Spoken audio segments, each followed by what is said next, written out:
मछली जल की रानी है, जीवन उसका पानी है। हाथ लगाओ तो डर जाएगी। बाहर निकाला था उसे, उसका नाम था अद्रिका, एक अप्सरा जिसे मछली होने का था श्राप मिला कि जिस दिन मनुष्य के बच्चों को पैदा कर पाएगी उसी दिन इस जीवन से मुक्त हो जाएगी। यमुना में तैरती अद्रिका ने एक दिन राजा वसु का तेज निगल लिया। कुछ महीनों बाद मछुआरों ने उसे पकड़ लिया। जब उसके पेट को खोला तो अंदर निकली दो नन्ही जान। अद्रिका तो मुक्त हो गई श्राप से, रह गई पीछे ये दो पहचान। कर्म की कोख ही जन्म का द्वार है। एक पुत्र एक पुत्री। पुत्र को राजा वसु ले गए, नाम मिला मत्स्य। उन्हें एक वारिस की आस थी। पुत्री रह गई मछुआरों के पास, नाम मिला मत्स्य गंधा, क्योंकि उसके शरीर में मछली की बास थी। लेकिन महत्वाकांक्षाओं की कभी गंध नहीं होती। मत्स्य गंधा की इच्छाएं इतनी प्रबल, इच्छाएं कभी बंद नहीं होती।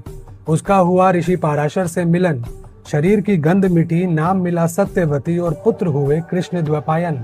समय बीता, आर्यव्रत के राजा शांतनु को प्रेम हुआ सत्यवती से, पर सत्यवती की एक ही शर्त कि मेरा ही पुत्र सजेगा इस गद्दी से। उसके इस हट ने एक भीष्म प्रतिज्ञा में बांध दिया देवव्रत को। नाम मिला उन्हें भीष्म, पर वारिस नहीं मिला आर्यव्रत को। सुख की न ये धरा, ये मझधार है। वो सिंहासन महत्वाकांक्षाओं और द्वेष से बंधता ही चला गया। प्रेम वहां धीरे धीरे, लेकिन धर्म तेज गति से चला गया। सत्यवती का ये पूरा वंश एक युद्ध के मैदान में खड़ा था।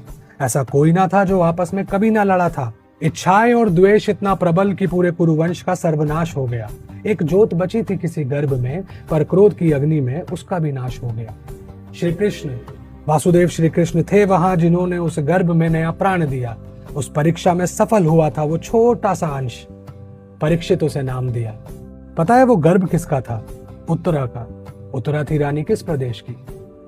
उसी मछली की कोख से निकले दूसरे अंश राजा मत्स्य, जिसने स्थापना की थी मत्स्य प्रदेश की। कर्ण की गागर का खेल कैसा के समय की कोख से एक ही समय पर निकली जीवन की दो राह।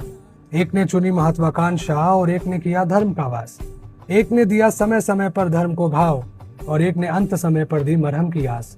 और यही महागाथा महाभारत, जिसे उसी मछली की कोख के अंश ने पन्नों पर उकेरा, वही तो है श्री कृष्ण द्वैपायन वेद व्यास। महाभारत धर्म और अधर्म की ऐसी नदी जो युगों से बह रही है और युगों तक बहती जाएगी।